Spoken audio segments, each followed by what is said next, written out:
And let's talk a bit about forward head position, because I think it's definitely the norm of what I see in my studio with the singers who are coming to me. It's probably the norm in my body. It might be the norm in your body. It might be the norm of the singers that you see. And the first thing I want to say is that when you identify a postural difference in a body, it's really important to not jump to conclusions about why it's there, what the impact is going to be, and how all of that is going to play out. Forward head posture does not mean that they are automatically going to have pain and dysfunction, and it doesn't mean that they're going to have problems with their voice. You might have someone who has something that you can identify. The ears are sitting way in front of the shoulders. They're singing perfectly fine. And I very much believe in the if it ain't broke, don't fix it method of working with people, right? We don't want to start futzing with something that really isn't a problem. So one of the issues that can arise with forward head posture is that when that head is in front and the neck muscles aren't working well, the shoulder girdle has to get more involved in stabilizing the head on the trunk. It's also a really common position that occurs in response to stress. It's part of this sort of curling into a ball. We tend to do that. I also find that there can be a desire to communicate where we're trying to kind of reach the people that we want to hear us. Sometimes in an older person, they will be straining to hear. And so they have that forward head posture reinforced because they're simply wanting to hear what's going on. So we really have forward head posture because of how we're moving and not moving. It's just as simple as that. Looking down is not new to humans. If any of you saw the post that I put up, I have found an ancient sort of picture of people looking at a Japanese scroll, and they're looking down. We've been looking down to cook food, to knit, to read. We've been doing it since, I don't know, probably since we were cooking over fires outside. That's part of what we have done. So the issue isn't that we're doing it. We want to think about frequency. How often are we doing it? And duration. How long are we holding that position for, or any other position? So I did a lot of poking around at research that was out there, looking at forward head posture, both as it relates to the voice and just as it relates to the body in general.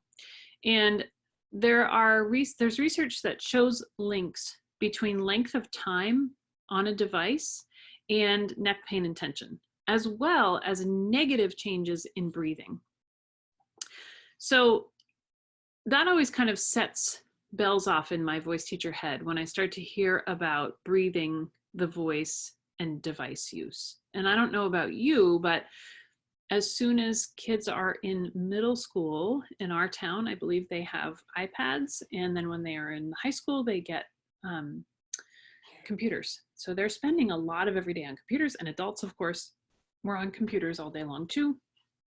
So I think it's really worth noting, though, that for all the studies that are showing the connections between those things, there are plenty of studies that say there's no connection, that they aren't finding a link.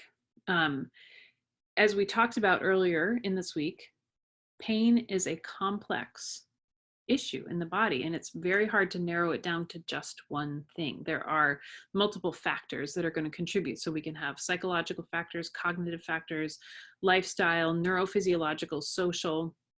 We're really looking at just the physical side here when we're talking about this. So though we can find people easily in our world, you might be one of them, I might consider myself one of them, who look down with a high frequency and lengthy duration. Some of them are going to end up with pain and dysfunction, and some of them are not.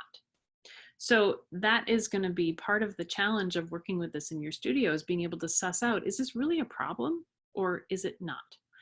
So what we do know is that when you have someone who's indicating, yeah, I think that there's an issue here, movement is going to be always part of the solution to get out of pain. Motion is lotion, as they say in the movement world. And we know that moving better is also going to help you sing better. It's just as simple as that. So I did look at about half a dozen studies that focused on head position and the voice. They were all published between I think 1998 and 2017. 3 of them used singers, and all of them had 50 or fewer subjects in them. And one was a review from 2017 that looked at 12 studies on the whole. So findings in those studies that I looked at indicated that the function of the vocal tract is tied to the shoulder girdle, so all the way around front to back shoulders, the cervical spine and skull. And that shifts in the positioning of the neck and head can impact how efficiently the larynx moves. And that shifts in the cervical spine are going to impact air pressure and the control of airflow through the vocal tract, which I thought was really, really interesting. And overall, the most common the biggest commonality found in the studies is that there are potential links between forward head posture and vocal fatigue. So I think that's something that we want to kind of file away of thinking, like, when someone is telling you, hey, my voice is getting really tired really easily, it's a physical place to look, in addition to all the other things like hydration and that kind of stuff that you want to talk about. The other thing with vocal fatigue is that the studies indicated that singers had a harder time producing higher notes with ease when they had farther forward head position. And a couple of studies looking specifically at classical singers indicated that there's actually a change in the shape of the cervical spine when you go to sing higher notes. And over time, that shape is actually maintained. In other words, there's a straightening of the cervical spine in the classical singer's neck as they go. So I think that that's also a really important thing to know, because often when you go and get imaging, they will show you that, hey, your spine doesn't look the way it should. And there you go, that's why you have this pain and dysfunction.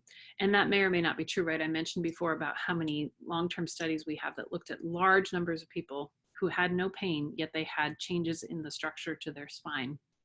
So with those studies are usually done via MRI, and they're also done with people lying down. So we don't typically sing lying down. So we ultimately need to be able to reproduce results in a standing position. I don't know that there are too many standing MRIs out there, but it's something that's, it's interesting to think about. I always think of no research is the be all end all. It's simply more information that the next person who's going to do a research study is going to take and kind of run with it. I also, I want to just kind of add a caveat, because when it comes to research, there are some factors that really matter. And I don't know about you, but there wasn't a lot of, I have a master's in vocal pedagogy and a master's in performance, and never in my studies did anyone ever talk about how to read research and how to really sort of understand it. So I thought I would just share a little bit of the criteria that matter. The sample size matters. Obviously, the larger the study, the better information we get. It matters whether it's longitudinal and if there's a control group. And those to me are the factors that can make something really gold standard. And if you look at the voice world, we almost never have a study that does any of that. We have sample sizes of 1. We have sample sizes of 6. They are conducted over 1 semester because it's a graduate student who's sort of leading it. So I think we get into trouble when we take a small sample size and we extrapolate it to be applicable to everyone. Because what happens when you have surveyed 6 singers and you have how many tens of thousands of singers in the world who may not adhere to the same characteristics that those 6 singers had? You've got a problem. So I think you always have to be really smart when you read research and sort of have it as one option, but then know that there's 25 other options out there that might also apply. So I always think it's worth reading research. I just think you have to be smart about it. So what do we do when it comes to forward head posture? I've talked a lot this week about the idea of passive versus active inputs in the body, right? The passive inputs are the stretching, the massage. The active inputs are the strengthening and mobility work. And I think that I've also touched on the fact that often what's going on when we have excess tension in muscles is very often, not always, but very often a lack of strength. And so we don't often think, oh, I need to get stronger. in my neck so that my muscles can actually hold my head up well. We're like, I got to stretch my neck out because it feels so tight. The other thing is you may encounter singers who have hypermobility of some kind or another. And stretching for them in the moment is going to feel really good, and then it's going to result in more problems down the line. Those folks really, really, really need strengthening. And if you have someone who's been like diagnosed with Ehlers-Danlos or something like that, they really need to be working with a PT to get strength into their body. That you really don't want them just stretching.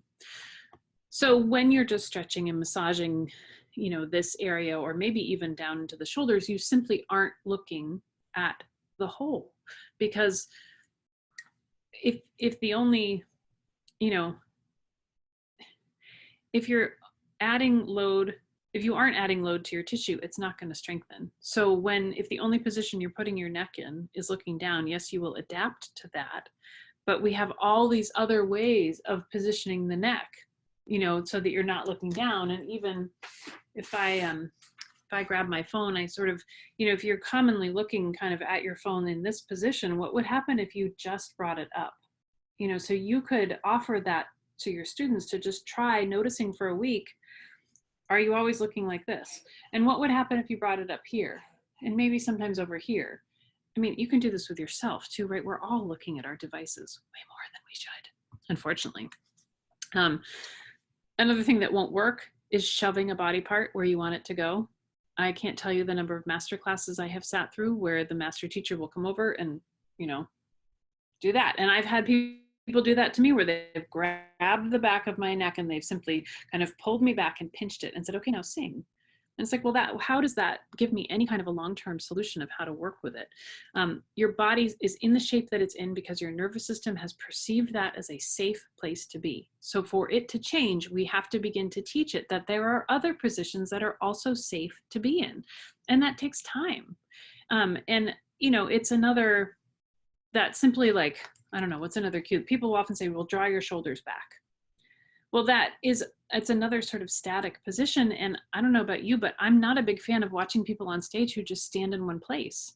We move on stage. So we need bodies that move well on stage too. We can't be like, okay, well, get your feet hip width apart, slightly bend your knees, tuck your pelvis, bring your ribs down, sternum high, shoulders back. It's like, okay, how do I move when I'm in this position? It's just not viable. And, we don't want to do that. So those kind of spot treatment, I would call them directives, where you're moving a specific body part, can be a little bit problematic in the long run, because it's going to create other problems and it's not giving you a long-term solution. So as I said, if it ain't broke, don't fix it.